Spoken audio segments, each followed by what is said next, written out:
மீனவர்கள் நேரில் சந்திப்பது இதுவரைக்கும் நடைபெறவில்லை.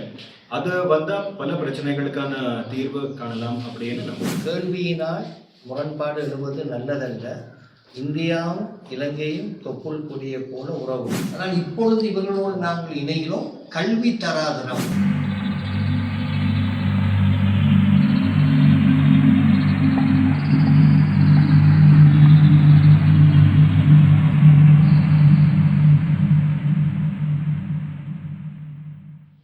இதற்கு முன்னரும் பல ஆட்சியாளர்கள் இலங்கையிலிருந்து இந்தியாவுக்கு சென்று மீனவர்களுடைய பிரச்சனை, இலங்கை இந்திய மீனவர்களுக்கு இடையில் நடக்கின்ற முரண்பாடுகள் சம்பந்தமாக பல பேச்சுவார்த்தைகள் பல தடவைகள் நடைபெற்றுள்ளது.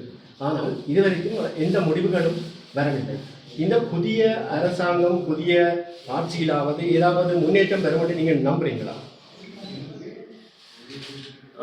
அக்டோபர் மாதத்தில் கடைசியில் ஒரு high level joint high level meeting ஒன்று நடந்தது. அதுலேயும் 2 தரப்பான அதிகாரிகள் சந்தித்திருக்காங்க. பட் மீனவர்கள் நேரில் சந்திப்பது இதுவரைக்கும் நடைபெறவில்லை. அது வந்தால் பல பிரச்சனைகளுக்கான தீர்வு காணலாம் அப்படின்னு நம்புகிறேன்.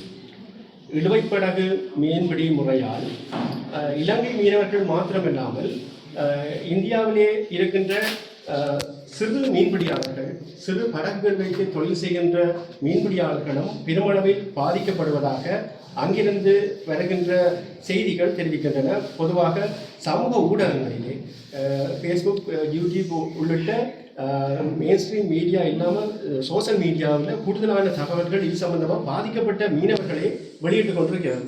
இது சம்பந்தமாக நீங்கள் ஏதாவது அக்கறை செலுத்தியிருக்கிறீங்களா? இது சம்பந்தமான கருத்துகள் ஏதாவது இருக்கிறா? அது உதாரணமாக அவரை நாங்கள் அழைத்தது இந்த பொது ஒரு கிறிஸ்மஸ் திட்டத்துக்காக. இவருடைய உயரதிகாரி மேலே கொழம்புல வேலை செய்கிறார், உயர்ஸ்தானிகர். மற்றது அந்த காலங்களில் நாங்கள் நம்பிக்கை அடைகிறோம். ஏன்னா கேள்வியினால் முரண்பாடு எழுவது நல்லதல்ல. இந்தியாவும் இலங்கையும் தொப்புள் கொடிய போல உறவு உள்ளது. அதனால் இந்த 2 வருட இந்த பயங்கரமான பொருளாதார விழும்பொழுது 2 பில்லியனுக்கு மேலாக இந்தியா கொடுத்து உதவி செய்தது. 2வது நாங்கள் இந்தியாவோடு இணைந்து தான் போக வேண்டும் ஒழிய நாம் பிரிந்து போவது நல்லதல்ல. 1. 2வது நாங்கள் இந்த முல்லைத்தீவு 42 வருடம் யுத்தத்தை சந்தித்தது. இப்பொழுது உங்களுக்கு ஒரு புதிய ஜனாதிபதியை இறைவன் கொடுத்திருக்கிறார்.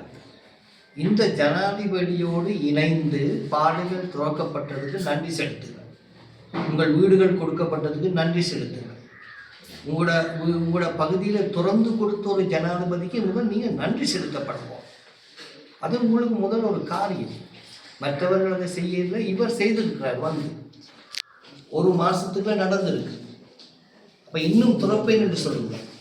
அதனால் நீங்கள் இந்த மீன்பிடி 40 வருஷமாய் தொடர்ந்து வருது. அதனால் நாங்கள் தமிழ்நாட்டிலே உள்ள அமைச்சர் ஒருவரை நாங்கள் இங்கே அழைக்க இருக்கிறோம். அவர் பெர்மிஷனோட இந்த உத்தரவாதத்தை கொடுப்பார். சுமூகமாக மீன்களை பிடிக்க இறைவனுடைய கரத்திலே தான் இருக்கிறது கடல். முல்லைத்தீவு கடலிலே மீன்கள் பெருக வேணும்னு ஜெபம் பண்ணும். படுகள் நிறைய மீன் பிடிக்க. ஆனால் இப்பொழுது இவர்களோடு நாங்கள் இணைகிறோம். கல்வி தராதரம். உங்களோட பிள்ளைகளுக்கு கம்ப்யூட்டர்களை கொடுக்க, ஸ்போர்ட்ஸ் கொண்டு ஒரு கிரவுண்ட் செய்ய, அதுக்கு நாங்கள் செய்ய ஆயத்தப்படுகிறோம். அவரோட இணைஞ்சு நாங்கள் ஒர்க் பண்ணுறோம். அவரோட நேரத்தை விட கொடுத்துருக்குறாங்க. நாங்கள் உங்களுக்கு ஒரு நல்ல செய்தி கொடுக்குறோம். சமாதானம் பண்ணுங்கள்.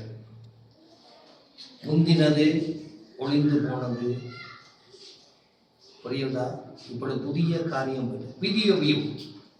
மனுஷர்கள் மத்தியில் புதியதான ஒரு ஆர்வம் வரும்.